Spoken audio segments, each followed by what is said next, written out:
Nosso mundo é único?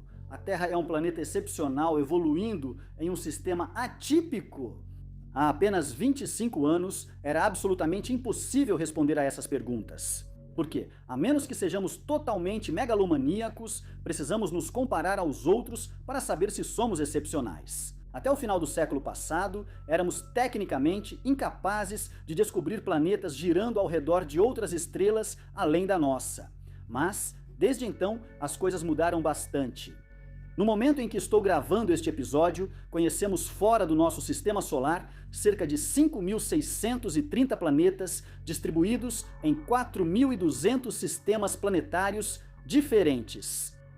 E, pela primeira vez na história da humanidade, começamos a ter uma amostra suficiente diante dos nossos telescópios para nos compararmos aos outros. Então, até que ponto o nosso sistema solar é especial?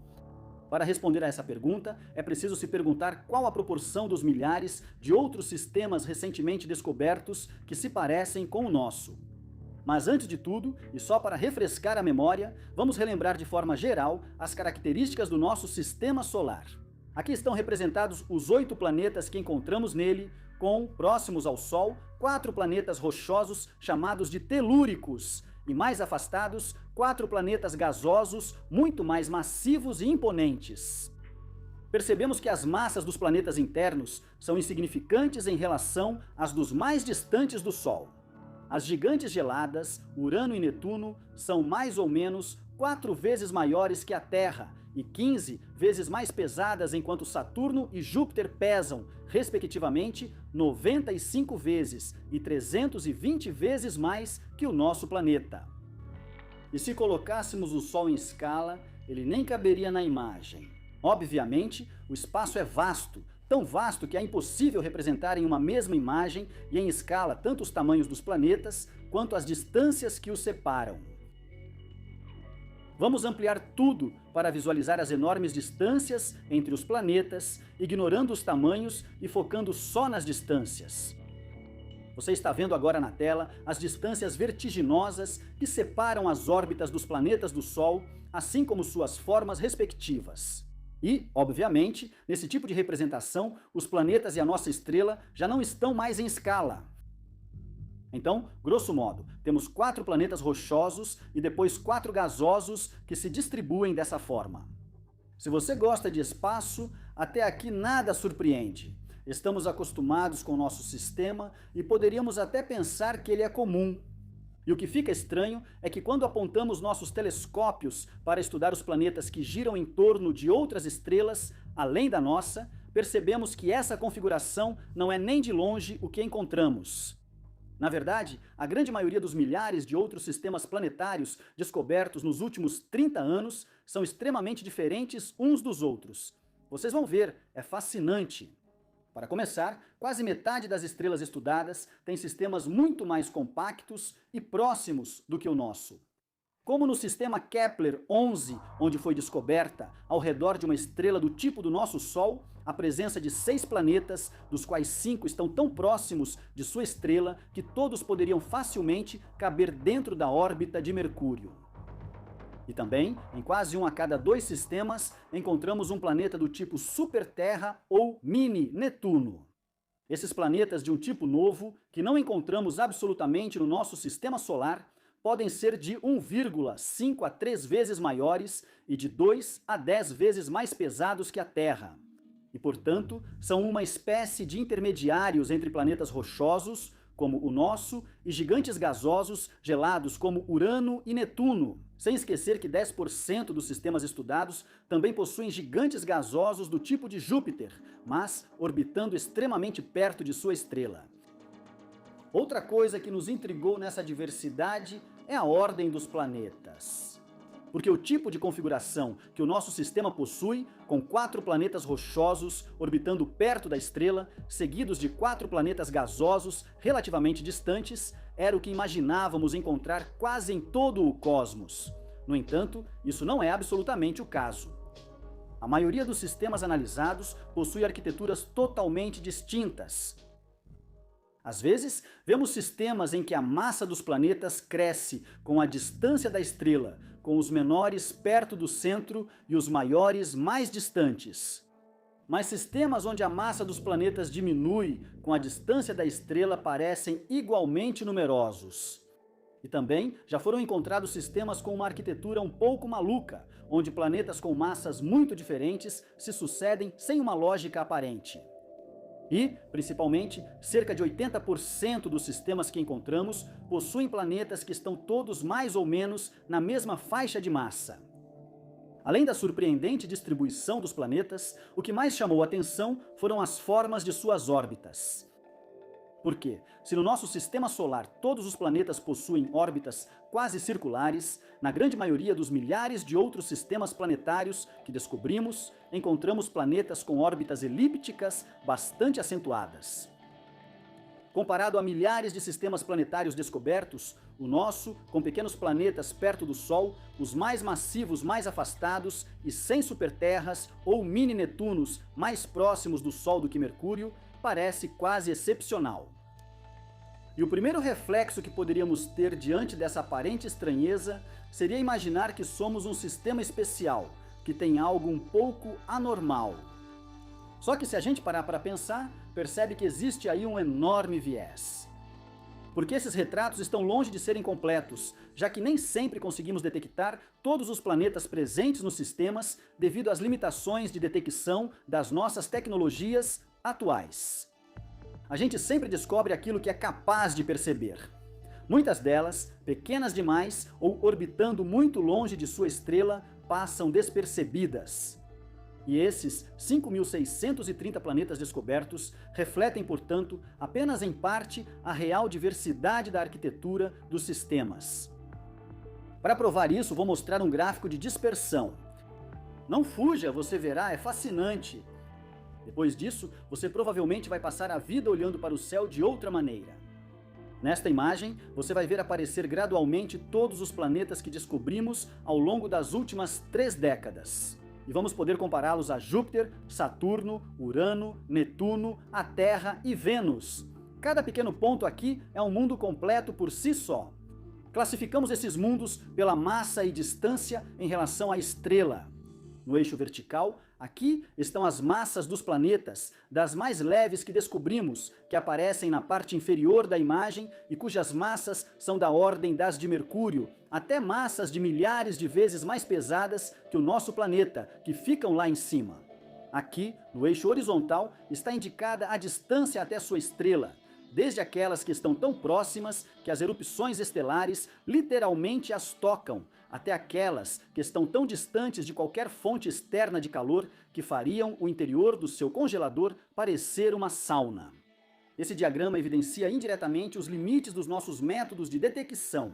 Se não há pontos em certas regiões, não quer dizer que todos os planetas sejam massivos ou orbitem perto da estrela. Mas simplesmente que, por enquanto, é impossível para nós detectar mundos relativamente leves e distantes de sua estrela, como Netuno, Urano, a Terra ou Vênus. Como você deve ter notado, estão fora das nuvens de pontos. Agora vamos nos divertir com um experimento mental. Imagine que você seja um extraterrestre em busca de outros planetas e que, orbitando ao redor de uma estrela situada a algumas dezenas de anos-luz daqui, você começasse a observar o nosso Sol com as melhores tecnologias de que dispomos atualmente. Bem, você só seria capaz de detectar Júpiter, porque todos os outros planetas do Sistema Solar seriam invisíveis para você. Ou seja, se todos os sistemas planetários fossem como o nosso, atualmente não teríamos detectado nenhum. Acrescentando que, para que esses hipotéticos extraterrestres consigam encontrar Júpiter ao detectar sua sombra, quando ela passa na frente da nossa estrela, eles teriam que ter muita paciência. Porque o nosso gigante gasoso leva 12 dos nossos anos para dar uma volta ao redor do Sol. Eles teriam que observar, sem interrupção, nossa estrela por mais de uma década antes de ver Júpiter passar e depois continuar a observação. Mais 12 anos. Só para ter certeza de que foi realmente um enorme planeta que eles viram passar da primeira vez e não um artefato que tenha poluído seus dados. Então, a má notícia é que, com as nossas tecnologias atuais, é impossível identificar sistemas estritamente idênticos ao nosso. Por isso, é difícil se declarar único sem conseguir detectar sistemas idênticos ao nosso. A boa notícia é que Júpiter no nosso sistema não é pouca coisa. Júpiter, na verdade, é enorme. Porque se o Sol concentra 99,85% da massa do sistema, o gigante gasoso Júpiter é de longe o planeta que mais pesa na balança. Porque ela sozinha pesa mais do que todos os outros planetas do sistema solar juntos, concentrando quase 2/3 de toda a matéria que não está no Sol. Ser capaz de detectar Júpiter é, portanto, um enorme avanço. Ainda mais porque essa diferença gigantesca de massa faz com que seja basicamente ela que tenha moldado e esculpido a arquitetura do sistema. Ela ajustou os movimentos, as órbitas e conduz a dança dos outros planetas há bilhões de anos. Forçando um pouco a barra, a gente poderia quase dizer que o Sistema Solar é a nossa estrela mais Júpiter, de tanto que esses dois dominam todo o resto. Para tentar saber se somos realmente extraordinários, vamos abordar o problema de outra forma e tentar estimar o número de sistemas planetários existentes que se parecem conosco, começando pelo par Sol-Júpiter. Primeiro, para ter um sistema solar, é necessário ter um Sol. Mas o Sol não é qualquer estrela. Ele é uma anã amarela, do tipo espectral G, uma estrela relativamente comum, mas ainda assim está longe de ser uma das estrelas mais frequentes na nossa galáxia. Entre os cerca de 400 astros que estão a menos de 30 anos-luz de nós, por exemplo, há cerca de 20 anãs amarelas desse tipo, enquanto existem quase 285 anãs vermelhas. Pequenas estrelas de 2 a 10 vezes menos massivas que o nosso Sol e que, sendo menos quentes e menos luminosas, constituem a grande maioria das estrelas que povoam o nosso céu. Aplique isso a uma estrutura tão grande quanto nossa galáxia. Os astros do tipo do nosso Sol são, no entanto, relativamente comuns e representam cerca de 10% dos aproximadamente 300 bilhões de estrelas que existem nela. Considerando que praticamente todas as estrelas possuem pelo menos um planeta, isso ainda resulta em 30 bilhões de sistemas planetários, tendo no centro uma estrela do tipo do Sol.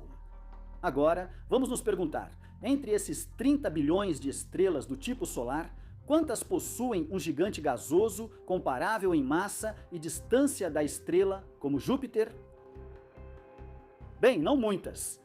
Hoje, apenas 1 em cada 100 estrelas que estudamos parece possuir um planeta com características comparáveis às de Júpiter. Exceto que essa fração de 1% tende a aumentar rapidamente, porque muitos ainda passam despercebidos pelos nossos radares. Por exemplo, faz apenas alguns anos que somos capazes de detectá-los, enquanto esses planetas podem levar dezenas de anos para dar a volta em sua estrela. Lembre-se do exemplo dos extraterrestres nos observando. Por isso, estima-se que cerca de 10% das estrelas do tipo solar possuem, na verdade, um planeta com massa comparável à de Júpiter ou Saturno, capazes de ter esculpido um sistema como o nosso. Só que Júpiter também foge do comum, pelo fato de sua órbita ao redor do Sol ser quase perfeitamente circular. Na verdade, cerca de 90% das gigantes gasosas que descobrimos orbitando a uma boa distância de sua estrela, como faz Júpiter, possuem órbitas muito excêntricas. Um dos casos mais emblemáticos é o do sistema HD 80606, onde foi descoberta um planeta gigante que se afasta e se aproxima de sua estrela em proporções absurdas.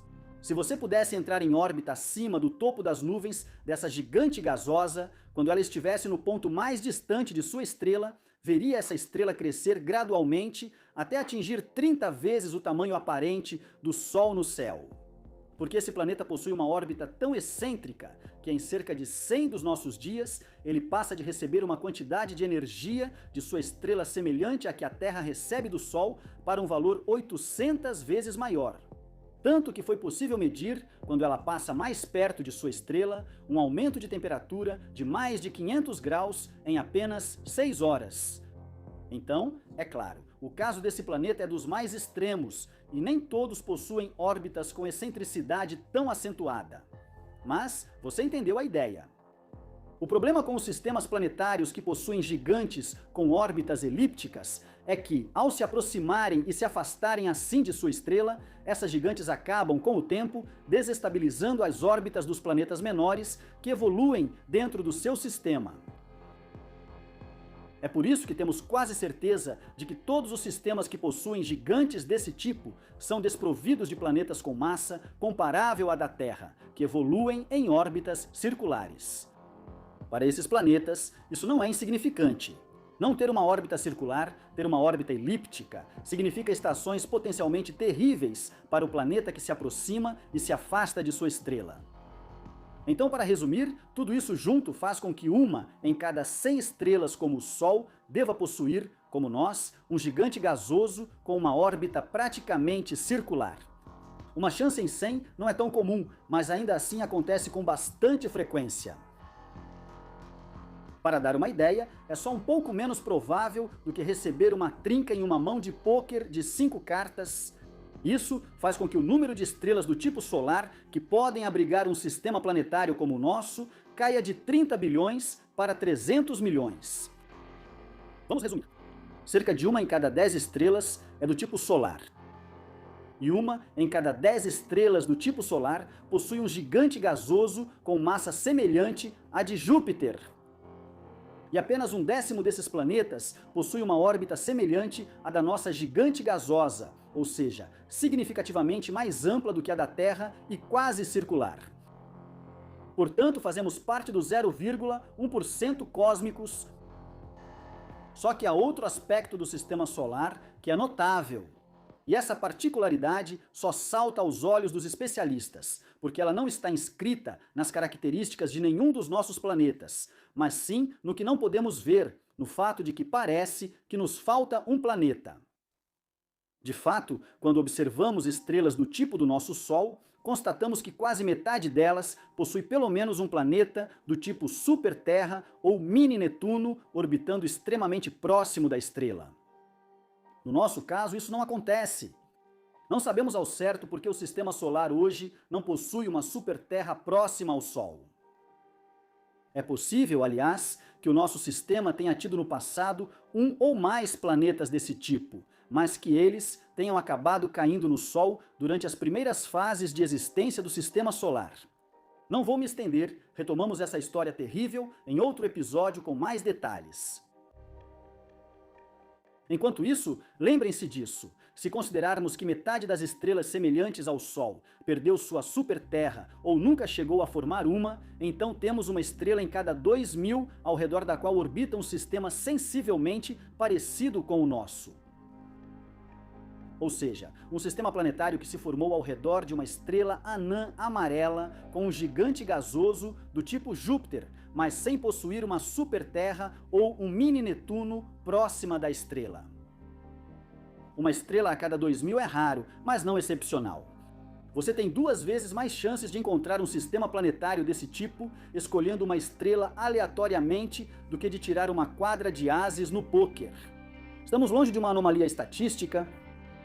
Trazendo esse número para a escala de todas as estrelas da Via Láctea, esse raro pode significar até 150 milhões de sistemas planetários, potencialmente como o nosso. E nosso jogo de estimativas termina aqui. Pois é impossível para nós refinar esse número além dos limites de sensibilidade das nossas ferramentas de detecção.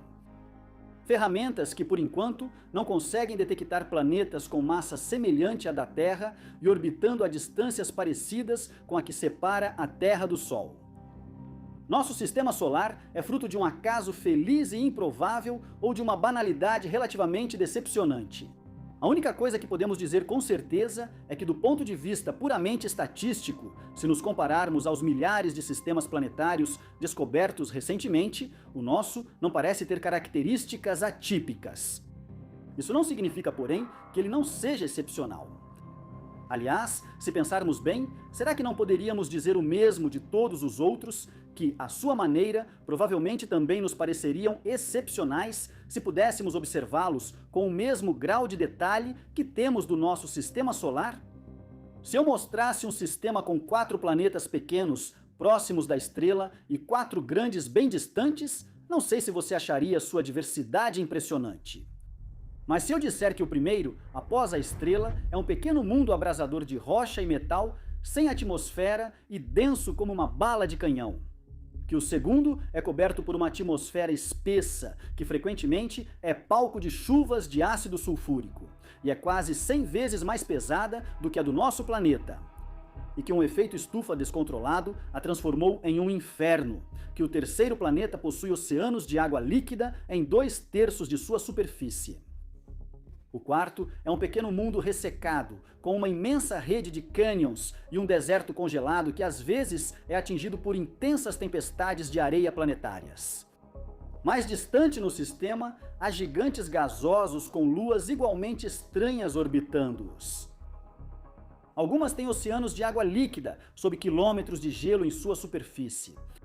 Outra, coberta por densa atmosfera de nitrogênio e metano, possui lagos e rios de hidrocarbonetos. Outra ainda é vítima de um vulcanismo contínuo e totalmente coberta por derramamentos de magma e vulcões. Essa lista poderia continuar por muito tempo. Então sim, vocês me diriam sem dúvida que esse sistema é excepcional. Embora ele represente apenas uma pequena amostra da pluralidade dos mundos possíveis, nosso sistema solar já possui, por si só, uma diversidade verdadeiramente impressionante quando olhamos seus componentes em detalhes. Quem sabe o que vamos descobrir quando tivermos ferramentas de observação mais avançadas, que nos permitam revelar as composições precisas e as cores, por enquanto misteriosas, desses milhares de novos mundos. Se Tatooine com seus 2 sóis, Arrakis e seu deserto planetário, ou Mustafar e seus oceanos de lava. Durante muito tempo, esses foram mundos de ficção científica restritos ao domínio do imaginário, mas hoje, na realidade, conhecemos vários planetas que preenchem todos os requisitos para serem suas irmãs gêmeas. Da minha parte, eu estaria disposto a apostar à Lua que, assim como aqueles presentes no nosso sistema solar, os mundos em outros sistemas planetários também possuirão em detalhes uma diversidade absolutamente fenomenal. Se, há quase 30 anos eu tivesse começado a afirmar sem provas que existem lá em cima sistemas nos quais encontramos 4 planetas gasosos do tipo de Júpiter que orbitam todos extremamente perto de sua estrela, se eu tivesse contado sobre um sistema com 7 planetas de massa similar à nossa, todos ao redor de uma pequena estrela vermelha, a ponto de estarem de 6 a 40 vezes mais perto do que Mercúrio está do Sol. Vocês me suspeitariam de ter inalado muita atmosfera sulfurosa ou seriam vistos como loucos cujas ideias descarrilaram por olhar demais para as estrelas? Tanto a possibilidade de existência desse tipo de arquitetura nos parecia na época altamente improvável, fora do comum e, portanto, absolutamente extraordinária. No entanto, esses sistemas realmente existem. Eles se chamam 55 Cancri e Trappist-1. E, de certa forma, o que é normal para eles se tornou o padrão, porque o que parece exótico sempre é construído a partir do que conhecemos. E as descobertas recentes nos permitiram entender que esses sistemas, que há algumas décadas teriam parecido excepcionais para nós, na verdade são surpreendentemente comuns. E o mais incrível de tudo isso é que essa diversidade, já excepcional por si só, salta aos nossos olhos, mesmo tendo, por enquanto, uma visão ainda incompleta e muito fragmentada da natureza desses mundos. E que nossas descobertas se limitam essencialmente a caracterizar massas e arquiteturas orbitais, sendo restritas a planetas massivos ou muito próximos de suas estrelas. Quando formos capazes de conhecer com precisão a composição da atmosfera desses milhares de novos mundos, ainda existirão 2 sistemas planetários que sejam realmente semelhantes? Nosso sistema solar pode ser só um caso particular. Na imensidão dos sistemas planetários possíveis, todos são, à sua maneira, igualmente únicos. Talvez até para responder à grande questão da vida em outros lugares do universo. A questão não é tanto saber se o nosso sistema é extraordinário, mas tentar entender em que medida ele é. Todas as etapas que contribuíram para o que ele é, tal como o conhecemos, são necessárias ou não para que apareça um planeta onde a vida pôde florescer? Enquanto aguardamos respostas para essas perguntas, veremos no próximo episódio que a descoberta de milhares de sistemas planetários nos fez repensar como eles se formam. E destacar a existência de planetas assassinos de mundos, ao mesmo tempo em que resolvemos alguns dos grandes mistérios que cercam o nascimento do nosso sistema solar. Sean, muito obrigado por ajudar na escrita deste episódio e permitir que eu tomasse alguns atalhos. Eu me perguntava, depois dessa longa jornada, se hoje existem indícios no nosso sistema que, vistos de longe, indicariam a presença de um planeta realmente habitável. Essa é uma boa pergunta. No fim, isso nos leva a questionar a formação desses sistemas, como eles se formaram, suas origens e do nosso sistema em particular, já que sabemos da existência de um planeta habitável no nosso sistema, que é onde moramos. E queremos realmente saber quais foram os eventos-chave que levaram às características do nosso planeta. Então, nós não temos a resposta final. Existe toda uma comunidade de cientistas tentando entender como a Terra se formou, o que fez com que tivéssemos água na Terra. Não temos água em excesso nem em falta, mas sim a quantidade certa, além de atmosfera e tudo necessário à vida. No final, nós achamos que o sistema solar se formou em um disco de gás e poeira ao redor do jovem Sol. E o planeta dominante do nosso sistema é Júpiter. E nós achamos que, mesmo sendo 300 vezes mais massiva que a nossa Terra, ela se formou mais rapidamente e influenciou as últimas fases do agrupamento dos blocos rochosos que formaram a Terra. Então, isso é bem prático, afinal. Júpiter é o planeta que teve o maior efeito na formação da Terra e no fato de ela ser habitável. E Júpiter também é o planeta mais visível de longe. Por enquanto, pelo menos, é o único planeta detectável no nosso sistema. Eu proponho que a gente explore um pouco essas questões em um próximo episódio. Sim, vamos fazer isso. Com certeza. O universo agradece por você dedicar algumas dezenas de minutos da sua vida aos bilhões de outros mundos ao nosso redor. Ative o sininho para receber os próximos lançamentos. Me siga no Insta para ver bastidores do projeto. Caso contrário, você encontrará aqui e na descrição a playlist dos vídeos Passeio pelas Origens, que vai crescer com o tempo e na qual vamos tentar abordar as descobertas fabulosas dessas últimas décadas.